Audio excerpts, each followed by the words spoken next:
GHMC control room లో వర్షాలపై ఫిర్యాదులు స్వీకరిస్తున్నారు అధికారులు. వర్షాల వల్ల జనం ఇబ్బందులను డిప్యూటీ మేయర్ అడిగి తెలుసుకున్నారు. వర్షాలకు ఇబ్బందులు ఏర్పడితే కాల్ చేయాలని అధికారులు సూచించారు. కంట్రోల్ రూమ్ లో 24 గంటలు అన్ని విభాగాలకు సంబంధించిన సిబ్బంది అందుబాటులో ఉంటారని తెలిపారు. ఎక్కడెక్కడైతే భారీ వర్షం కుచ్చిందో ఆ ప్లేస్లలో ఇమ్మీడియట్ గా మాన్సూన్ టీమ్స్ కానీ డిఆర్ఎఫ్ టీమ్స్ కానీ ప్రతి ఒక్క టీం కూడా అక్కడ అలర్ట్ గా ఉన్నారు. వర్క్ జరుగుతూనే ఉంది. ఎక్కడ కూడా ప్రజలకు ఇబ్బంది లేదు. ఈరోజు పొద్దున కురిసిన వర్షం వల్ల ఎక్కడ కూడా ప్రజలు ఇబ్బంది పడలేదు.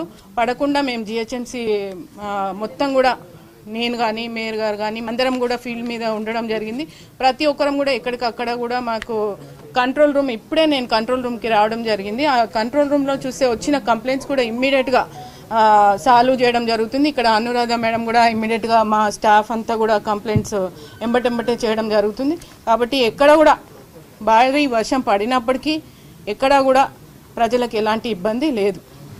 కాబట్టి 2 రోజుల పాటు కూడా భారీ వర్షాలు ఉన్నప్పటికీ కూడా ప్రజలందరికీ ముందుగానే సూచనలు ఇస్తూ లోతట్టు ప్రాంతాల్లో ఉన్న ప్రజలందరూ కూడా జాగ్రత్తగా ఉండాలని, కొంచెం నాలాల పక్కన ఉన్న చిన్న చిన్న ఇండ్లున్న పేద ప్రజలందరూ కొంచెం 2 రోజులు పిల్లలు బయటికి రాకుండా చూసుకోవాల్సిందిగా మేము కోరుకుంటూ, ఇంకా ఈ 2 రోజులున్న భారీ వర్షాలకి కూడా ఈరోజు ముందు జాగ్రత్త చర్యగా టీమ్స్ అన్నిటిని కూడా ఇంకా రెడీ చేయడం జరుగుతుంది. వీటన్నిటి ద్వారా ప్రజలకు ఎలాంటి ఇబ్బంది లేదు. మేము జిహెచ్ఎంసీ తరఫున మా ఆఫీసర్స్ కానీ మేము కానీ ప్రతి ఒక్కరం కూడా ఫీల్డ్ మీద ఉన్నాం. ఇక్కడ విచ్చేసిన మీడియా మిత్రులుగా అలాగే పొద్దున్నుంచి వాళ్ళు ఏరియా వైజ్గా వర్షంలో తిరుగుతున్నప్పటికీ వాళ్ళందరికీ కూడా తెలుసు. వాళ్ళ ద్వారా నేను కూడా ఒక 4-5 ఏరియాలన్నీ తిరగడం జరిగింది. ఎక్కడ కూడా ఇబ్బంది లేదు. మీడియా వాళ్ళందరికీ కూడా ధన్యవాదాలు. అదేవిధంగా మా స్టాఫ్, మా మాన్సూన్ టీమ్స్, డిఆర్ఎఫ్ టీమ్స్ అందరికీ కూడా పేరు పేరున ధన్యవాదాలు తెలియజేసుకుంటూ, ప్రజలు భయాందోళనకి గురి కావద్దని నేను మీ జిహెచ్ఎంసీ డిప్యూటీ మేయర్గా అందరికీ చెప్తున్నాను. జీహెచ్ఎంసీ కంట్రోల్ రూమ్ లో వర్షాలపై ఫిర్యాదులు స్వీకరిస్తున్నారు అధికారులు. వర్షాల వల్ల జనం ఇబ్బందులను డిప్యూటీ మేయర్ అడిగి తెలుసుకున్నారు. వర్షాలకు ఇబ్బందులు ఏర్పడితే కాల్ చేయాలని అధికారులు సూచించారు. కంట్రోల్ రూమ్ లో 24 గంటలు అన్ని విభాగాలకు సంబంధించిన సిబ్బంది అందుబాటులో ఉంటారని తెలిపారు. జీహెచ్ఎంసీ కంట్రోల్ రూమ్ లో వర్షాలపై ఫిర్యాదులు స్వీకరిస్తున్నారు అధికారులు.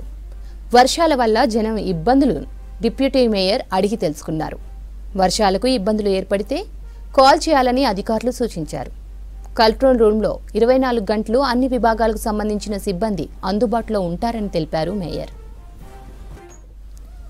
వర్షాలపై బల్దియాలో ఫిర్యాదుల స్వీకరణకు సంబంధించి మరిన్ని డీటెయిల్స్ శ్రవణ్ అందిస్తారు. Shravan, over to you.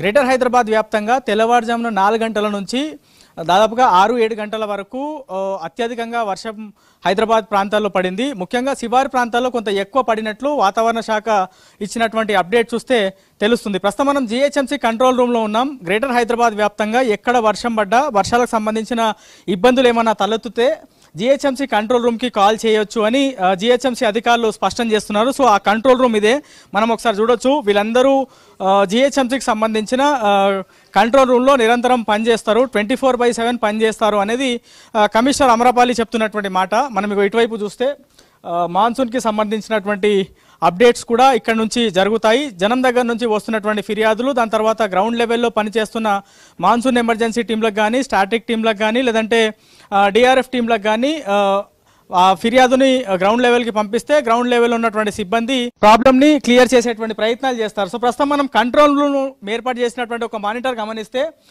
ఇందులో యూసుఫ్గూడలో 12.5 సెంటీమీటర్ల వర్షపాతం పడింది అత్యధికంగా అని చెప్తున్నారు. కానీ సరూర్ నగర్లో 13 సెంటీమీటర్ల వర్షపాతం పడినట్లు మనకి ఉన్నటువంటి సమాచారం. సో గ్రేటర్ హైదరాబాద్ వ్యాప్తంగా ఎక్కడెక్కడ ఎంత వర్షపాతం పడింది నమోదైంది అనేటువంటి అప్డేట్ అది 8 గంటల నుంచి మరుసటి రోజు 8 గంటల వరకు మాత్రమే ఈ వర్షపాతంకి సంబంధించినటువంటి అప్డేట్ అందులో ఉంటుంది. ఒకసారి 8 గంటల 30 నిమిషాలు దాటిన తర్వాత మళ్ళీ స్టార్టింగ్ నుంచి వర్షపాతం ఒకవేళ పడితే మళ్ళీ స్టార్టింగ్ నుంచి వర్షపాతం నమోదవుతుంది. సో వర్షం పడిన తర్వాత ఏ ప్రాంతాల్లో అత్యధికంగా ఉందని గమనిస్తే ఇగో సరూర్ నగర్, ఇంతకుముందు నేను చెప్పినా కదా 13 సెంటీమీటర్లని, ఇది సరూర్ నగర్లో వెరీ హెవీ అనేటువంటి ఈ ఆరెంజ్ కలర్ చూడొచ్చు.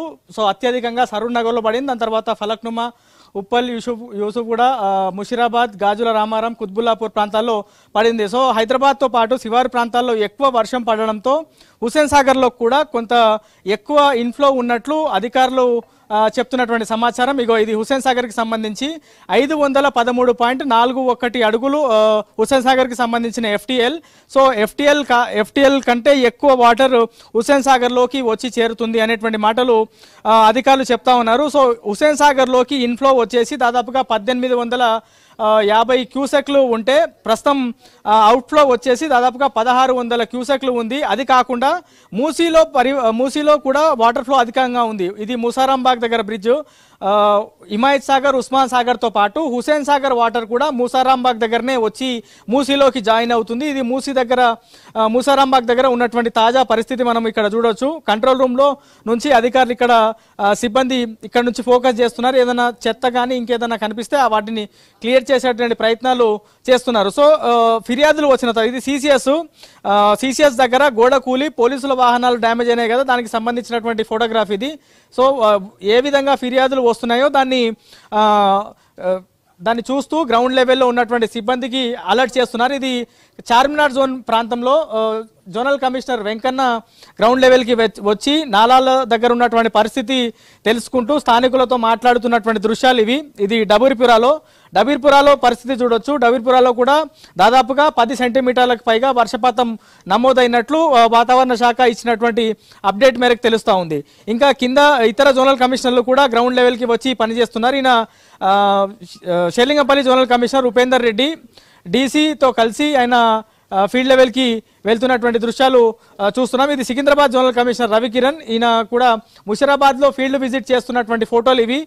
దాని తర్వాత డ్రైనేజీలకు సంబంధించిన ఫిర్యాదులు వస్తే వాటర్ బోర్డుకి అలర్ట్ చేసి అక్కడ ఉన్నటువంటి డ్రైనేజీ క్లియర్ చేసేటువంటి ప్రయత్నాలు కూడా ఇక్కడ నుంచే చేస్తూ ఉన్నారనేది మనం వీళ్ళు చూపిస్తున్నటువంటి ఫోటోలు చూస్తే అర్థమవుతుంది. ఇది షేక్పేట్లో ఉదయం పూట పరిస్థితి. సో ఇప్పుడు దాదాపుగా అన్ని ప్రాంతాల్లో సిచ్యువేషన్ నార్మల్గానే వచ్చింది, కానీ కొన్ని ఫిర్యాదుల పైన ఇంకా అధికారులు పని చేయాల్సి ఉంది. మనకి ఉన్నటువంటి సమాచారం మేరకు డిఆర్ఎఫ్ జిహెచ్ఎంసీ కంట్రోల్ రూమ్కి మొత్తం ఓవరాల్గా వచ్చినాయి. దాదాపుగా 300కు పైగా ఫిర్యాదులు వస్తే ఇంకా దానిలో 50కి పైగా ఫిర్యాదుల పైన అధికారులు పనిచేయాల్సి ఉంది. ఆ ఫిర్యాదులు ఇంకా పెండింగ్లో ఉన్నాయి అనేది మనకి ఉన్నటువంటి సమాచారం. సో ఈ కంట్రోల్ రూమ్లో ఎస్పీడీఎస్ఎల్కి సంబంధించి వాటర్ బోర్డుకి సంబంధించిన వాళ్ళు కూడా ఉన్నారు. వాళ్ళకి ఏమైనా ఫిర్యాదులు వచ్చాయా మేడం? ఏమైనా ఫిర్యాదులు వచ్చాయా మీకు?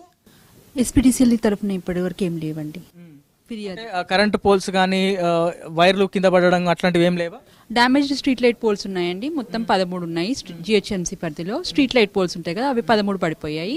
సికింద్రాబాద్లో 1, చార్మినార్లో 1, ఫలక్నామా సర్కిల్ అండ్ శేర్లింగంపల్లిలో 11, మొత్తం 13 పోల్స్ స్ట్రీట్ లైట్ పోల్స్ పడిపోయాయి. వాటిని సేఫ్గా తీసి డిస్మాంట్లింగ్ చేసి రిమూవ్ చేసి పక్కకు పెట్టడం జరిగింది.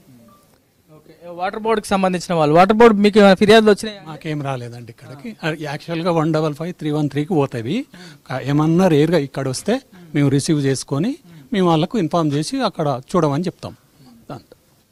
సో ఇది జిహెచ్ఎంసీ కంట్రోల్ రూమ్లో అన్ని వింగ్స్కి సంబంధించిన వాళ్ళు ఉంటారు. జనం దగ్గర నుంచి అంటే బేసిక్గా వాటర్ స్టాగ్నేట్ అవుతే జిహెచ్ఎంసీ క్లియర్ చేస్తుంది, డ్రైనేజీలు పొంగి పొర్లితే దాన్ని బాధ్యత చూడాల్సింది వాటర్ బోర్డు. సో జనాలకు పూర్తి స్థాయిలో అది అవగాహన ఉండదు. డ్రైనేజ్ కూడా జిహెచ్ఎంసీ చూస్తుంది అనేటువంటి భావన ఉంటుంది. సో జిహెచ్ఎంసీకి కాల్ చేస్తారు కాబట్టి జిహెచ్ఎంసీ కంట్రోల్ రూమ్లో ఎస్పీడీసీఎల్కి సంబంధించిన వాళ్ళు, వాటర్ బోర్డుకి సంబంధించిన వాళ్ళు, దాని తర్వాత జిహెచ్ఎంసీకి సంబంధించిన వివిధ శాఖలకు సంబంధించిన సిబ్బంది కూడా పనిచేస్తున్నారు. 0402111131 అనే నంబర్కి కాల్ చేస్తే వాళ్ళు నేరుగా కంట్రోల్ రూమ్కి వస్తుంది.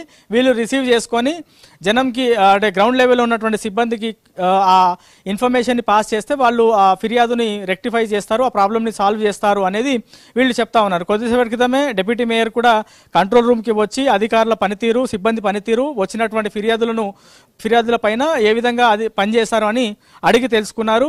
సో ఇవాళ మొత్తం దాదాపుగా 7 గంటల వరకు వర్షం పడింది. మళ్ళీ సాయంత్రం కూడా వర్షాలు పడేటువంటి సూచనలు ఉన్నాయని వాతావరణ శాఖ చెప్తుంది. కాబట్టి గ్రౌండ్ లెవెల్లో సిబ్బంది దాంతోపాటు అధికారులు కూడా అప్రమత్తంగా ఉండాలని చెప్పారు. కొద్దిసేపటి క్రితమే కమిషనర్ అమరాపాలి కూడా జోనల్ కమిషనర్లు, డిప్యూటీ కమిషనర్లు, ఇంజనీరింగ్ సిబ్బందితో పాటు టౌన్ ప్లానింగ్ అధికారులకు కూడా కొన్ని ప్రత్యేకమైనటువంటి ఇన్స్ట్రక్షన్స్ ఇచ్చారు. నాలా పరిసర ప్రాంతాల్లో తీసుకోవాల్సినటువంటి జాగ్రత్తలు, ప్రస్తుతం నిర్మాణంలో ఉన్నటువంటి భవనాల దగ్గర చూడాల్సినటువంటి అంశాలు, దాంతోపాటు గత ఏడాది కానీ అంతకన్నా ముందు కానీ కానీ ఉత్పన్నమైనటువంటి ఇబ్బందులు ఈసారి తలెత్తకుండా చూడాలని అధికారులను ఆదేశించారు. సో ఓవరాల్గా వర్షం పడితే జనాల్లో కొంత భయం అయితే కనబడతా ఉంది. అంటే ఎందుకంటే వర్షం ఆల్ ఆఫ్ సడన్ ఎక్కువ పడితే ఇళ్లలోకి వాటర్ వస్తాయేమో, మరింత ఇబ్బందులు వస్తాయేమో అనేటువంటి భావన చాలా మందిలో ఉంది. దాన్ని వాళ్ళందరికీ కొంతమేర కాన్ఫిడెన్స్ ఇచ్చే విధంగా అయితే జిహెచ్ఎంసీ పనిచేస్తుంది, కానీ పూర్తి స్థాయిలో సిబ్బంది గ్రౌండ్ లెవెల్కి చేరుకోలేకపోతున్నారు. అధికారులు ఆదేశించినప్పటికీ కూడా సరిపడా మ్యాన్ పవర్ ఉందో లేదో అనేటువంటి డౌట్ ప్రస్తుతం మాన్సూన్ ఎమర్జెన్సీ టీంల పనితీరు కానీ, లేకపోతే స్టాటిక్ టీంలకు సంబంధించిన పనితీరు కానీ, లేకపోతే డిఆర్ఎఫ్ టీంలకు సంబంధించిన పనితీరు గమనిస్తే ఓ డౌట్ వస్తుంది. మరింత టీంలు పెంచితే కొంతమేర ఉపయోగంగా ఉంటుంది. ఎందుకంటే ఒక దాగల వాటర్ స్టాగ్నేట్ అయితే వాటిని క్లియర్ చేసి ఇంకో ప్రాంతంలోకి వెళ్ళేటప్పటికి మళ్ళీ ఇక్కడ వాటర్ స్టాగ్నేట్ అవుతున్నటువంటి సిచ్యువేషన్లు కొన్ని ప్రాంతాల్లో కనపడుతున్నాయి.